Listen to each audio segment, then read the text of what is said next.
اللہ کے محبوب علیہ السلام نے ارشاد فرمایا، الشیطان جاسم علی قلب ابن آدم فاذا ذکر اللہ خنسا واذا غفل وسوس۔ شیطان اولاد آدم کے دل پہ قبضہ جما کے بیٹھ جاتا ہے، جب یہ اللہ کا ذکر کرتا ہے تو بھاگ جاتا ہے، اور جب یہ ذکر الہی سے غافل ہوتا ہے تو دل میں وسواس ڈالنا شروع کر دیتا ہے۔ ملا علی قاری علیہ رحمہ مرقات میں اس حدیث کے تحت لکھتے ہیں، کیا وسوسہ سبب ہے غفلت کا یا غفلت سبب ہے وسوسے کا؟ بندہ غافل ہوتا ہے تو شیطان وسوسے ڈالتا ہے، یا شیطان وسوسے ڈالتا ہے تو بندہ غافل ہوتا ہے؟ غفلت کی وجہ سے وسوسہ پیدا ہوتا ہے یا وسوسے کی وجہ سے غفلت پیدا ہوتی ہے؟ ان دونوں میں سے کیا ہے؟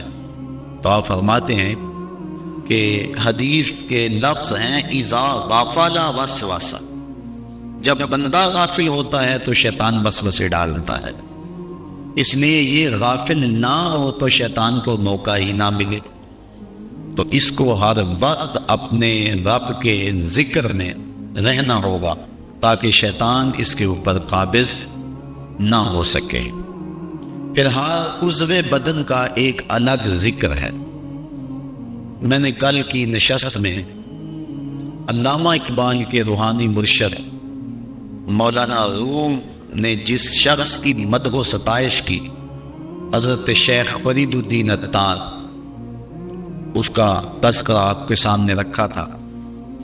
شیخ فرید الدین عطار فرماتے ہیں کہ ہر عضو بدن کا الگ ذکر ہے۔ فرماتے ہیں کان کا ذکر استماع قول حق، ذکر گوش، اللہ کے قول کو سننا، یہ کان کا ذکر ہے۔ تسبیح و تحلیل کرنا، یہ زبان کا ذکر ہے۔ قدرت الہی میں غور و فکر اور تدبر کرنا، یہ آنکھ کا ذکر ہے۔ دکھیوں مصیبت زدوں کی مدد کرنا، یہ ہاتھ کا ذکر ہے۔ مسجد کی طرف اور نیک مجالس کی طرف چل کے جانا، یہ پاؤں کا ذکر ہے۔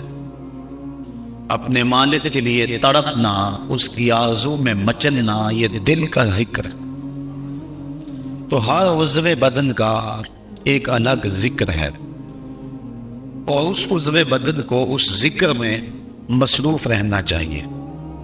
اور کثرت ذکر اللہ کی رحمتوں کا بندے کو حقدار بناتا ہے۔ میرے اور آپ کے آقا و مولا حضور ختم المرتبت صلی اللہ علیہ وآلہ وسلم نے ارشاد فرمایا، ذاکر اللہ فی الغافلین کشجرۃ الخضراء فی بسط الحشیم۔ غافلوں میں اللہ کا ذکر کرنے والا ایسا ہے جس طرح سوکھی سڑی گھاس کے اندر شجر سایہ دار ہوتا ہے۔ اور ایک روایت جس کو امام طبرانی نے اپنی موجم میں بیان کیا، اس کے علاوہ بھی محدثین نے اس حدیث کو ذکر کیا ہے کہ جب کچھ لوگ اللہ کے ذکر کے لیے جمع ہو کے بیٹھتے ہیں تو اللہ کے کچھ فرشتے ہیں جو مجالس ذکر کو ڈھونڈتے ہیں۔ ان کی تخلیق کا مقصد یہ ہے کہ مجالس ذکر میں جائیں، آفاق کے کونے کونے اور گوشے گوشے میں وہ سیر میں رہتے ہیں ہر وقت، اور جہاں مجالس ذکر ملے وہ پہنچ جاتے ہیں۔ تو جب کسی جگہ پہ ذکر ہو رہا ہو تو وہ فرشتے پہنچتے ہیں وہاں اور اپنے نوری پروں سے اس محفل کو ڈھانپ لیتے ہیں، اور اس غرض سے اور گھومنے والے فرشتوں کو آواز دیتے ہیں۔ وہ آواز بھی بیان فرمائی حدیث میں، کہتے ہیں ہلموا الی بغیتکم، ہلموا الی حاجتکم، اور میاں جس کو تم ڈھونڈ رہے ہو وہ تو یہاں ہے، ادھر آ جاؤ، تمہاری چاہت یہاں ہے۔ تو فرشتے پھر وہاں جمع ہونا شروع ہو جاتے ہیں، یہاں تک کہ اس مجلس سے لے کر آسمان تک فرشتوں کی قطاریں لگ جاتی۔ جو ذکر ہوتا ہے اس کو لے کر اپنے رب کے حضور فرشتے حاضر ہوتے ہیں، باوجود علم کے اللہ تعالیٰ پوچھتا ہے میرے فرشتوں کہاں سے آئے ہو؟ عرض کرتے ہیں مالک فلاں جگہ کچھ لوگ تیرے ذکر میں بیٹھے ہوئے تھے۔ اللہ تعالیٰ جل شانہ ارشاد فرماتا ہے کہ وہ میرے بندے کیا کرتے تھے؟ یا اللہ تیری تسبیح بولتے تھے، تیری بڑائی اور بزرگی بیان کرتے تھے۔ اچھا فرشتوں وہ چاہتے کیا تھے؟ مالک تیری جنت کے طالب تھے۔ اللہ تعالیٰ ارشاد فرماتا ہے کیا انہوں نے میری جنت کو دیکھا ہے؟ عرض کرتے ہیں مالک نہیں دیکھا۔ ارشاد ہوتا ہے اگر دیکھ لیتے، فرشتے عرض کرتے ہیں مالک پھر تو شدید اشتیاق ہوتا۔ اچھا اور کیا جانتے تھے؟ یا اللہ تیرے دوزخ سے پناہ مانگتے تھے، میرے دوزخ کو انہوں نے دیکھا ہوا ہے؟ یا اللہ دیکھا نہیں۔ اگر دیکھ لیتے تو پھر تو بہت زیادہ ڈر اور خوف ان کے سینے میں آ جاتا۔ اللہ تعالیٰ ارشاد فرماتا تم گواہ ہو جاؤ میں نے اپنے ان بندوں کی مغفرت فرما دی۔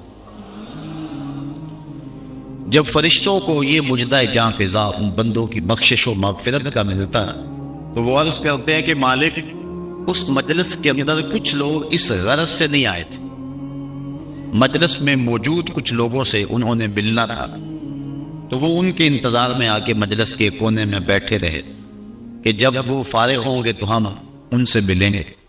تو ان کا مقصد اور مقصود اس میں آنا نہیں تھا۔ تو اللہ تعالیٰ ارشاد فرماتا ہے کہ میرے بندوں میں نے اپنے ان بندوں کو بھی بخش دیا۔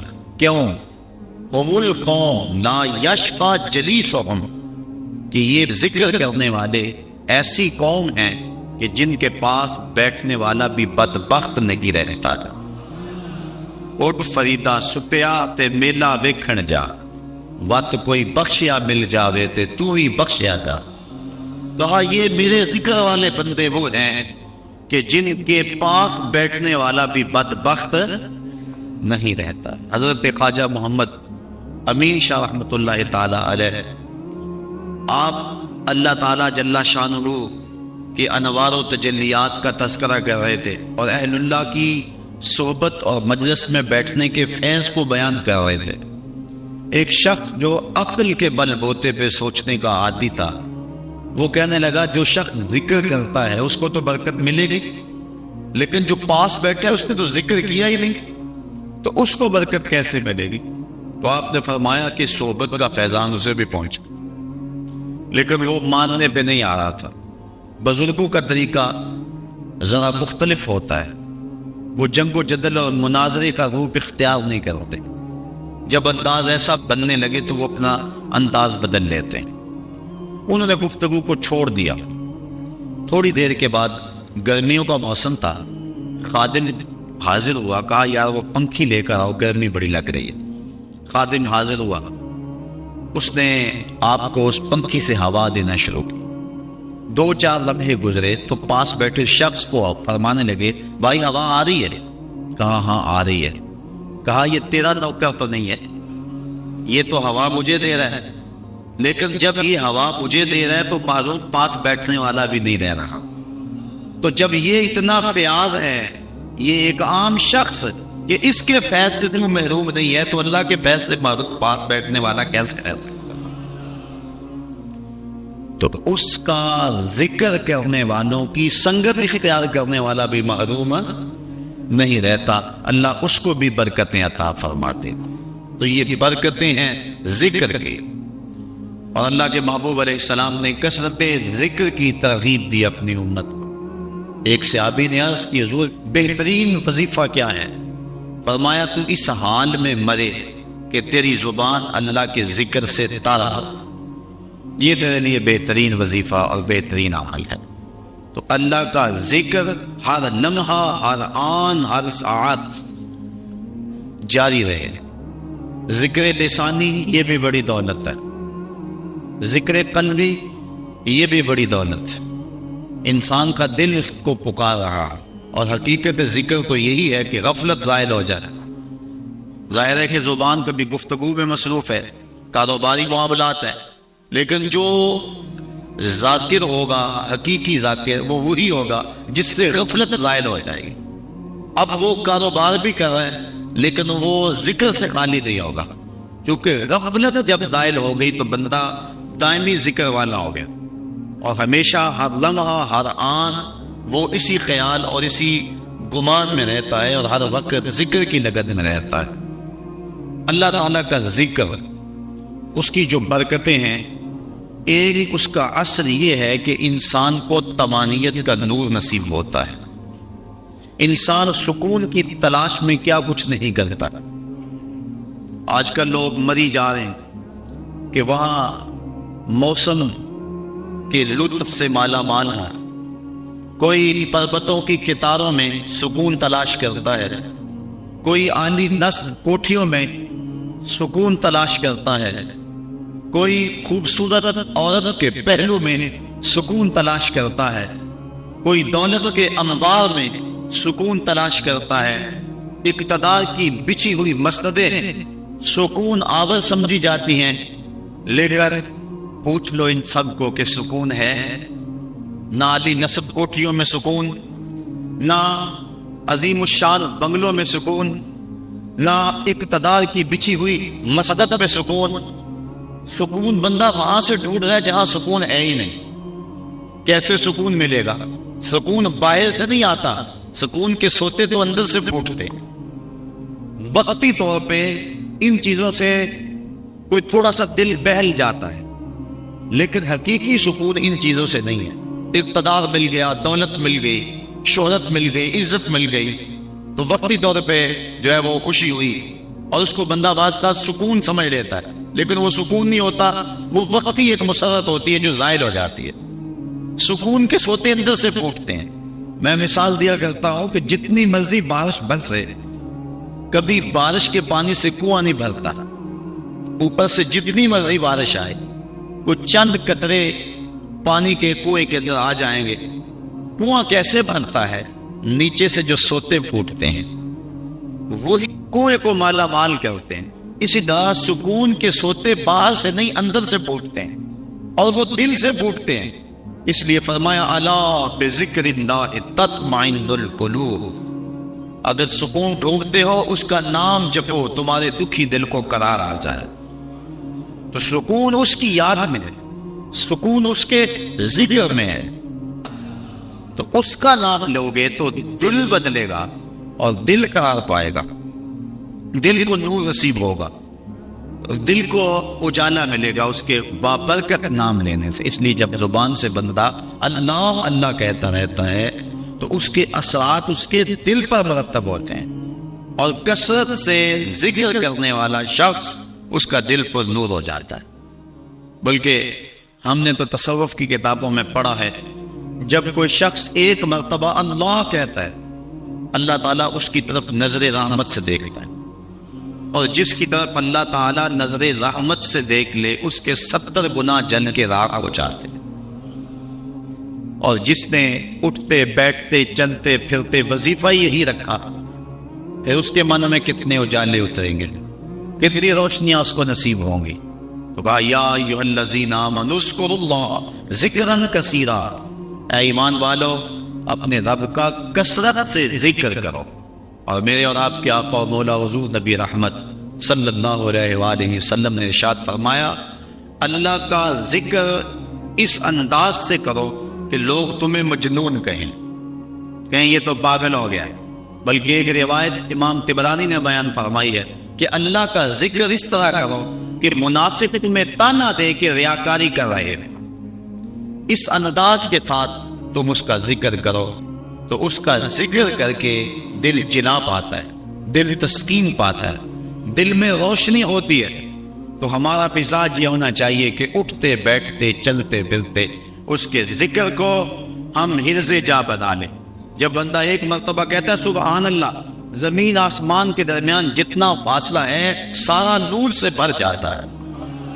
یہ برکتیں ہیں ذکر کی، اس کا نام تو لے، کوئی معمولی نام ہے؟ جب زبان پہ اللہ کہتا ہے 14 طبق روشن ہو جاتے ہیں۔ یہ اتنا بڑا نام ہے، یہ اتنا بڑا وظیفہ ہے کہ اس سے بڑا کیا وظیفہ ہو سکتا ہے؟ اس کا نام، اس کا ذکر۔ تو فرمایا اللہ کا ذکر اتنی کثرت سے کرو کہ لوگ تمہیں کہیں مجنون ہیں، اور منافق تمہیں ریاکاری کے تانے دے، تم اٹھتے بیٹھتے چلتے پھرتے اس کے ذکر کو حرز جا بنائے رکھو، یہی تمہارا سرمایہ ہے، یہی تمہارا وظیفہ ہے۔ دکھے ہوئے دل کا بھی یہی علاج ہے، پریشان خاطری کا بھی یہی علاج ہے۔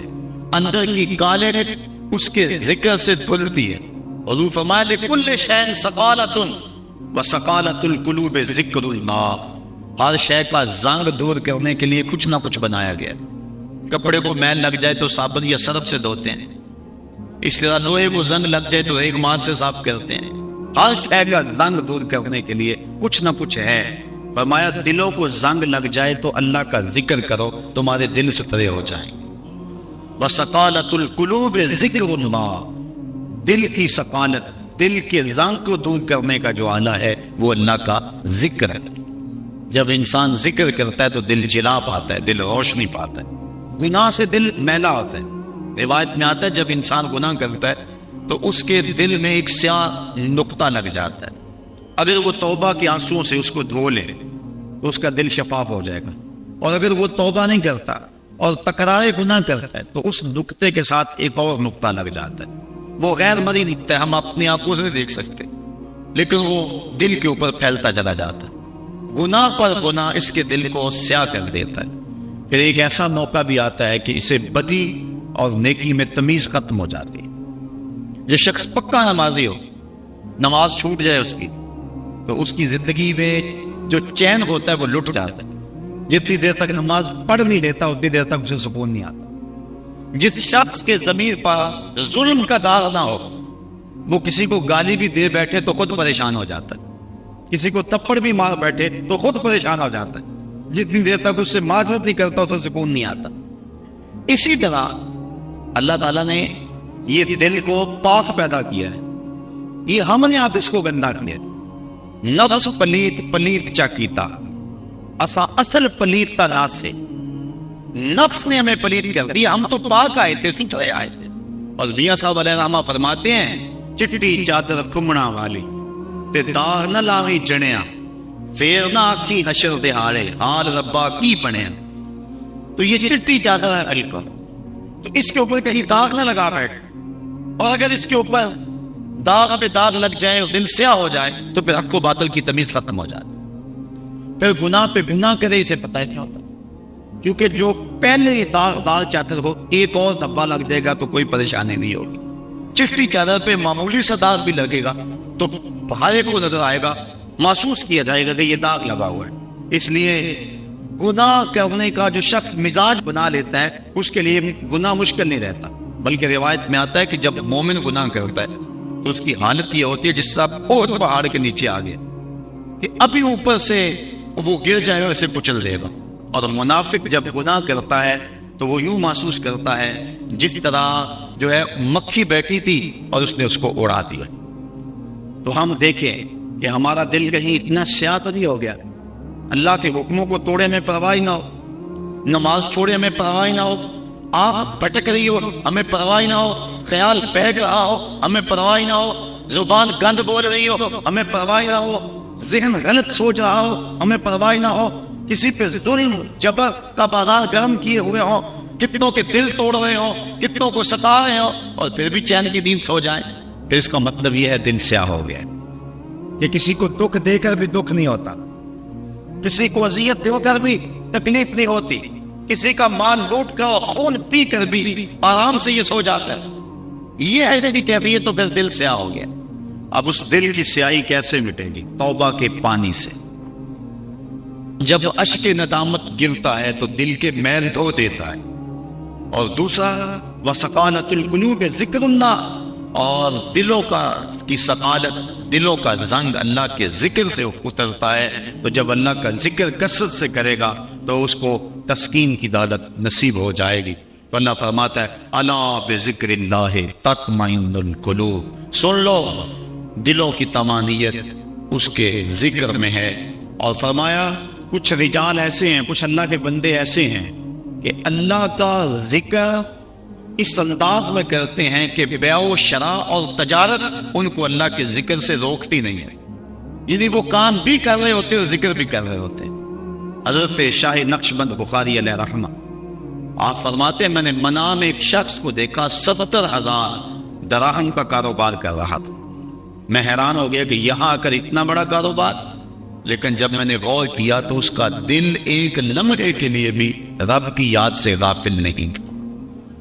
اور میں نے ایک شخص کو کعبۃ اللہ کا طواف کرتے دیکھا لیکن اس کا دل رب کی یاد سے غافل تھا. تو دل کا اس کے ساتھ لگ جانا اور ایک لمحے کی غفلت کا طاری نہ ہونا یہ حقیقت ذکر ہے اور یہ مومن کا مطلوب ہے. وہ ایک لمحہ بھی جو ہے وہ اپنے رب سے غافل نہیں ہوتا. غفلت اس کی موت ہے. غفلت ہوگی تو شیطان آئے گا, غفلت ہوگی تو وسوسہ آئے گا, غفلت ہوگی تو گناہ سازد ہوگا. لہذا وہ غافل ہی نہ ہو. اور مرشد بابو اسی لیے کہہ گئے کہ جو دم غافل سو دم کافر. کوئی لمحہ غفلت میں گزرے نہ, تم ایک ایک لمحہ اپنے رب کی یاد میں رہو. تو ارشاد فرمایا یا ایھا الذین آمنوا اذکروا اللہ ذکرا کثیرا.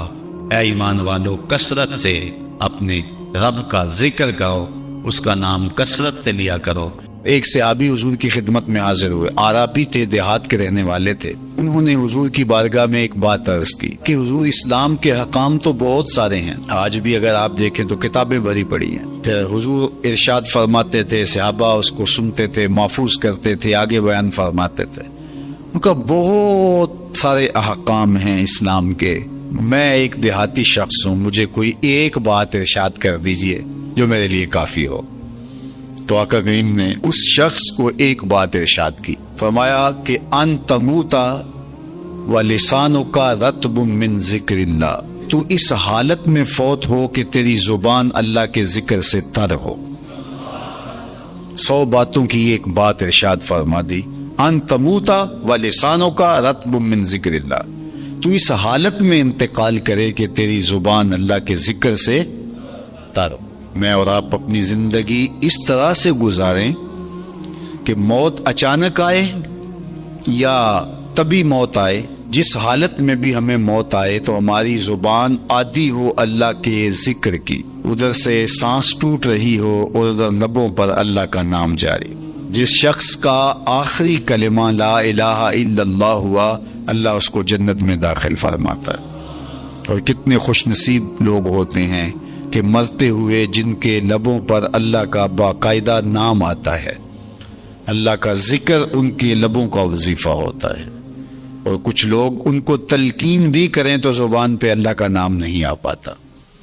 اور ان میں سے ایک وہ شخص جو شراب کا عادی ہے یا کسی بھی نشہ آور چیز کو لیتا ہے, تو ایسے شخص کو مرتے ہوئے کلمہ نصیب نہیں ہوتا. جو اس کو دنیا کے اوپر سزائیں دی جاتی ہیں, ان سزاؤں میں سے ایک سزا یہ ہے کہ مرتے ہوئے اس کے لبوں پہ کلمہ نہیں آتا. اور علماء نے یہ بھی لکھا ہے کہ جو بے نماز ہے, نماز نہیں پڑھتا, مرتے ہوئے اس کے لبوں پہ بھی کلمہ جاری نہیں ہوتا. اللہ اکبر. تو ایک جامع بات ارشاد کر دی کہ ان تموتا ولسانک رطب من ذکر اللہ. تو اس حالت میں فوت ہو کہ تیری زبان اللہ کے ذکر سے تر ہو. قرآن مجید میں ہمیں اللہ تعالیٰ نے یہ بھی حکم دیا ہے کہ مجھے یاد کرو, اور یہ بھی حکم دیا ہے کہ مجھے فراموش نہ کرو. وَلَا تَكُونُوا كَالَّذِينَ نَسُوا اللَّهَ فَأَنسَاهُمْ أَنفُسَهُمْ أُولَٰئِكَ هُمُ الْفَاسِقُونَ. ان لوگوں کی طرح نہ ہو جانا جنہوں نے اللہ کو فراموش کر دیا, اللہ کو بھول گئے. جب کوئی خدا کو بھول گیا تو خدا پھر اس کو فراموش کر دیتا ہے, اور اس کی سزا کیا ہے کہ وہ خود فراموشی کا شکار ہو جاتا ہے, وہ اپنے آپ سے بھی آگاہ نہیں رہتا. تو ہمیں جو حکم دیا گیا وہ ہے اللہ کو یاد کرنے کا. تو یاد کرنے کا ایک مفہوم یہ ہے کہ اللہ جل شانہ کی اطاعت کی جائے, اس کی فرما برداری کی جائے, اس کے احکام پر عمل پیرا ہوا جائے, نہ یہ ہے کہ اس کے احکام کو فراموش کر دیا جائے. یقول اللہ تبارک و تعالی, اللہ جل شانہ خود ارشاد فرماتا ہے, یہ حدیث قدسی ہے, فیما یروی عن ربہ, جو حضور اپنے رب سے روایت کرتے ہیں. اللہ جل شانہ کیا ارشاد فرماتا ہے, سنیے. انا عند ظن عبدی بی, میرا بندہ میرے بارے جو گمان کرتا ہے میں ایسے ہی معاملہ کرتا ہوں، یعنی بندے کو میرے سے جو گمان ہے تو میں اس کے مطابق معاملت فرماتا ہوں۔ وَأَنَا مَعَهُ إِذَا ذَكَرَنِي، اور جب وہ مجھے یاد کرتا ہے میں اس کے ساتھ ہی ہوتا ہوں۔ جب میرا بندہ مجھے یاد کرتا ہے تو میں اس کے ساتھ ہوتا ہوں۔ فَإِذَا ذَكَرَنِي فِي نَفْسِهِ ذَكَرْتُهُ فِي نَفْسِي، جب وہ مجھے اپنے دل میں یاد کرتا ہے تو میں بھی اسے اکیلے یاد کرتا ہوں۔ کتنی بڑی بات ہے کہ کسی کو رب یاد کرے، اللہ اکبر۔ کہا جب وہ اکیلے مجھے یاد کرتا ہے تو میں بھی اس کو اکیلے یاد کرتا ہوں۔ وَإِن ذَكَرَنِي فِي مَلَئٍ ذَكَرْتُهُ فِي مَلَئٍ خَيْرٍ مِّنْهُمْ، اگر وہ مجھے مجمع میں یاد کرتا ہے، لوگوں کے ہجوم میں یاد کرتا ہے، تو میں بھی اسے مجمع میں یاد کرتا ہوں جو اس مجمع سے بہتر ہے، اس اجتماع سے بہتر ہے۔ یہاں نیک بد گناہ گار سارے طرح کے لوگ ہیں، لیکن میں فرشتوں کے اجتماع میں یاد کرتا ہوں۔ اللہ اکبر۔ کیا منظر ہوتا ہوگا کہ جب اللہ فرشتوں میں کسی بندے کو یاد فرما رہا ہو، اللہ اکبر۔ اور ایک حدیث میں جو ہے وہ اس کے پھر آگے لفظ جو ہے یہ ہیں، میرا